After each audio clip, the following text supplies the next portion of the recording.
આજે તો ભાઈ 200 થી 300 માણસો વચ્ચે વક્તવ્ય આપ્યું. સવારમાં હું નીકળી ગયો અંજાર માટે, કારણ કે એક સાહેબની રિટાયરમેન્ટ હતી અને સાહેબે બોલાયા હતા રિટાયરમેન્ટમાં. ગાડી જેવી ગેટના બારે કાઢી ગામના ભગત મળી ગયા. ગામડાની આ સુંદરતા છે ભાઈ, બારે નીકળીએ એટલે વડીલોના આશીર્વાદ મળી જ જાય. આજે મારા આ સફરમાં મારી સાથે છે મા, દાદી, ભાઈ અને પપ્પા. અંજાર પહોંચતા 11 વાગી ગયા. ઘણા સગા સંબંધીઓ પર મળ્યા. આપણા દયારામ સાહેબે અંજાર પ્રાથમિક શાળા ધોરણ નંબર 8 માં 35 વર્ષ શિક્ષણની સેવા આપી હતી. આના પછીનું તમારું જીવન છે નિરોગી રહે, સાર્થક રહે.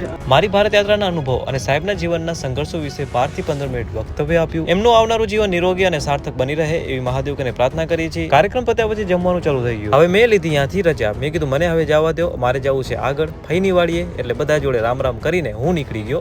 મેં કીધું હવે હું ગાડી નહીં હલાવું, કારણ કે મારે હવે કરવી છે મસ્તી. વાડીએ પહોંચતા જ અમારા મોટા ભાઈએ બંને ભાઈઓની આરતી ઉતારી. રામ રામ રામ ફુવા, રામ રામ. માં દીકરીનો પ્રેમ. અને ત્યાર પછી બધા વાતોના વડા કરવા માંડ્યા. અને આજનો આપણો એપિસોડ પૂરો થાય છે. પૂરો વ્લોગ જોવા માટે આપણી ચેનલને સબસ્ક્રાઇબ કરી નાખજો ભાઈ. મળીએ નવો વ્લોગ. હર હર મહાદેવ, જય શ્રી રામ.